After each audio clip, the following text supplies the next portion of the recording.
Hello friends, I am Dr. Gaurav. Today I am going to discuss about steady flow energy equation, enthalpy and entropy formula for steam. Steady flow energy equation. It is abbreviated as SFEE. It means when properties doesn't vary with respect to time. Assumptions used for steady flow energy equation are the mass flow through the system remains constant.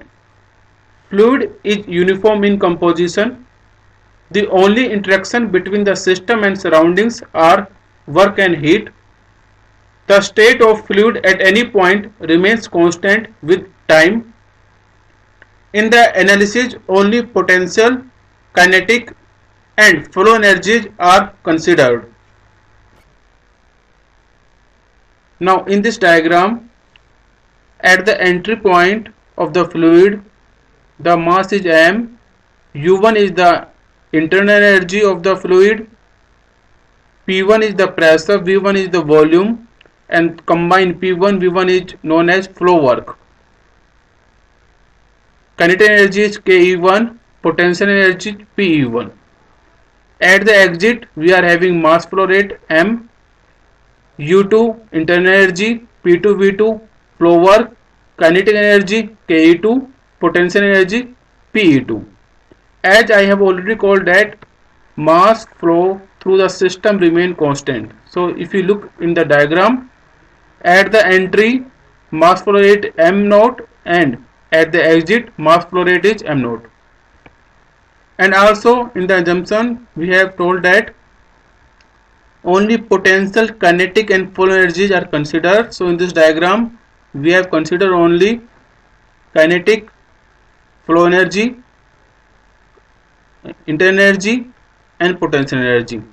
And also at the exit we have considered internal energy, flow energy, kinetic and potential energy.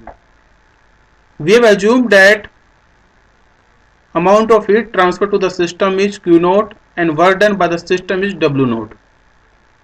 From the reference or datum level, the height of the entry point is Z1 and for the exit point the height is Z2. If we apply energy balance, the energy at the input must be equal to energy at the output. So energy at the input is U1 plus P1 V1 plus KE1 plus PE1 plus Q naught, because Q naught is heat transfer to the system, must be equal to U2 plus P2 V2 plus KE2 plus PE2 plus W naught, because W naught is the work done by the system, so it is out of from the system. In energy must be equal to out. If we put this relation in terms of mass flow rate, then we get this equation.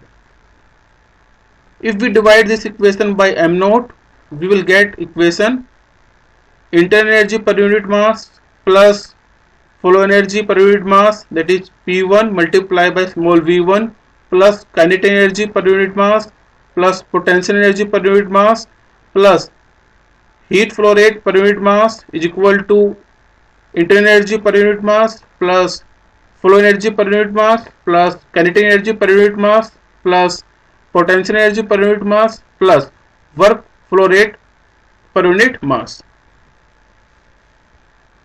We know that enthalpy equal to internal energy plus flow work.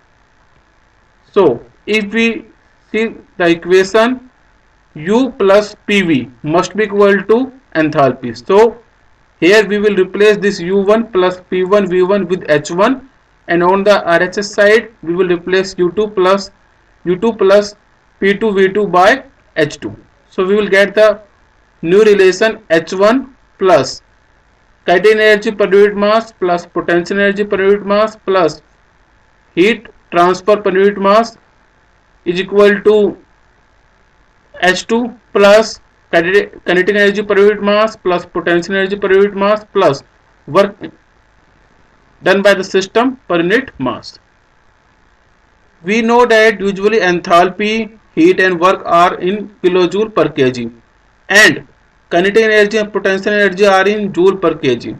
To convert kinetic and potential energy in kilojoule per kg, we have to divide these quantities by 1000. So the formula becomes H1 plus kinetic energy divided by 1000 per unit mass plus potential energy per unit mass divided by 1000 plus heat supplied per unit mass is equal to H2 plus kinetic energy per unit mass divided by 1000 plus potential energy per unit mass divided by 1000 plus work done by the system per unit mass.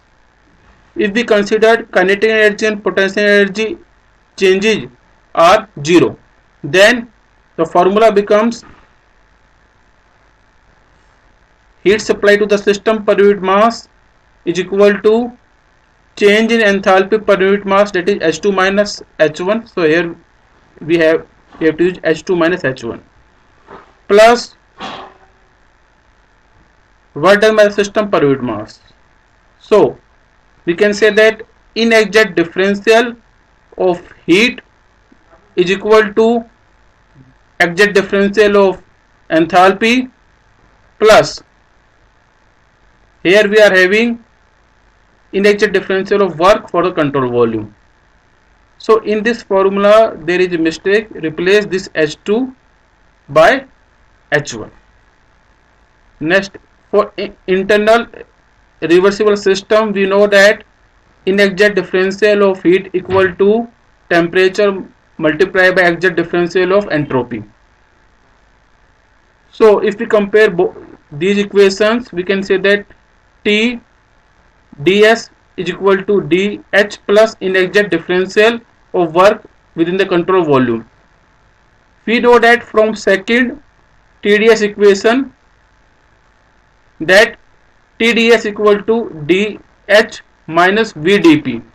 If we compare both these equations, we get W equal to minus integration of VdP for open system, whereas in case of closed system we are having formula as W equal to integration of PdV.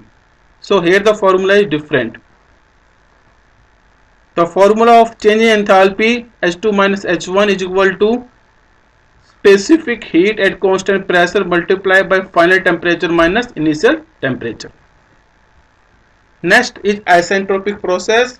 We know that it is also known as reversible adiabatic process or constant entropy process S1 minus S2. P v raised to power gamma equal to constant, where gamma is isentropic index. Next is relation between temperature, volume and pressure. Then the formula for work done equal to gamma multiplied by initial pressure multiplied by initial volume minus final pressure multiplied by final volume divided by gamma minus 1. And this value comes out to be gamma times of work done in case of closed system. Here heat transfer is equal to 0 because it is a reversible adiabatic process. For adiabatic process, the value of heat transfer is always equal to 0. The value of gamma equal to 1.4 for air because we have assumed that air is diatomic gas. Next is isobaric process. In case of isobaric process, we assume that it is a constant pressure process, that is initial pressure equal to final pressure, V1 divided by T equal to C, where V is volume, T is temperature, or we can say the initial volume divided by initial temperature equal to final volume divided by final temperature. The value of work done equal to 0. Why? Because in open system the formula is minus integration of VdP. So in this case pressure is constant, the value of dP equal to 0. Next is isothermal process, or we can say constant temperature process. Initial temperature equal to final temperature, or we can say that pressure multiplied by volume equal to constant, or initial pressure multiplied by initial volume equal to final pressure multiplied by final volume. So the formula of work done equal to P1 V1 multiplied by natural log V2 by V1, and this value comes out to be same as that in case of closed system. Next is isochoric process. constant volume process. Initial volume equal to final volume. Pressure divided by temperature equal to constant. Initial pressure divided by initial temperature equal to final pressure divided by final temperature. The formula of work done in this case is V1 multiplied by initial pressure minus final pressure, or we can say final volume multiplied by initial pressure minus final pressure. Next is enthalpy entropy relation or formula for steam. Here we have drawn the temperature entropy diagram in case of steam. If on the left side of this curve the region is subcooled region, on the right side of this curve the region is superheated steam, and in between this curve it is known as wet steam. If we are having any point from here to the topmost point, then the point will be known as saturated liquid and the value of dryness fraction x equal to 0. If we are having any point from topmost to the bottommost on the right side, then it is known as saturated vapor or dry stream and the value of dryness fraction equal to 1. If we are having any point in between this curve, then it is known as wet stream and the value of x will be between 0 to 1. The topmost point is known as critical point.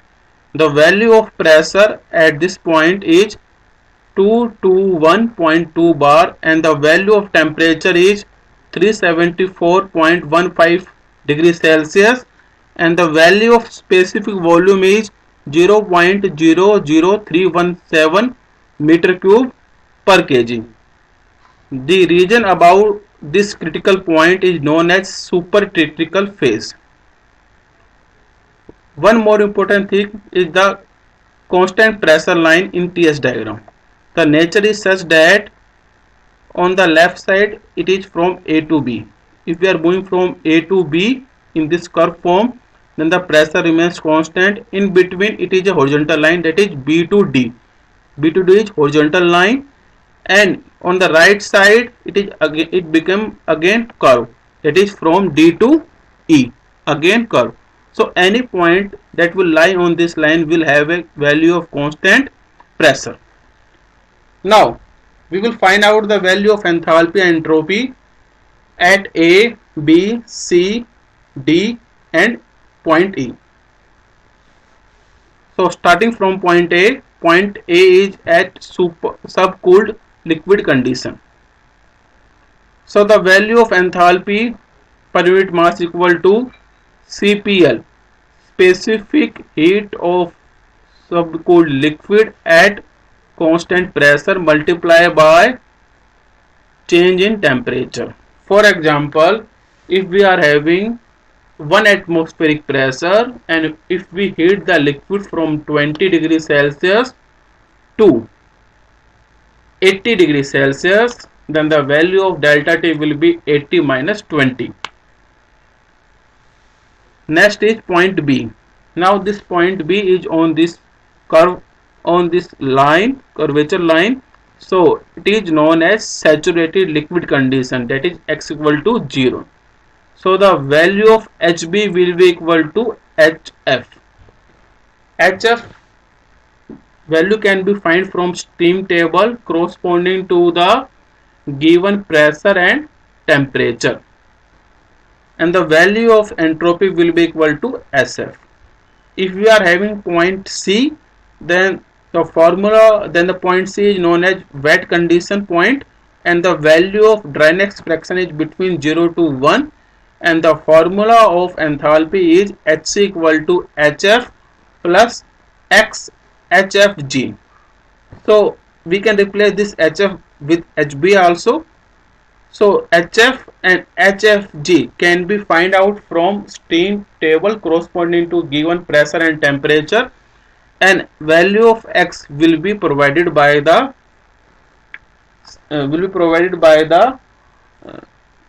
system. And next is entropy. Entropy is equal to SF plus X SFG. So here SF and SFG can be find out from stream table corresponding to given temperature and pressure. Here HFG is known as latent heat of vaporization. For point D is at saturated vapor or dry stream condition, that is x equal to 1. The formula will become, as if we put here x equal to 1, then the formula becomes HF plus HFG, or simply we can say that HG, and SD equal to SF plus SFG equal to SG, or simply we can say SG. The value of SG and Hg can be find out from the stream table corresponding to given pressure and temperature. Now next is point E. Point E is at superheated stream condition.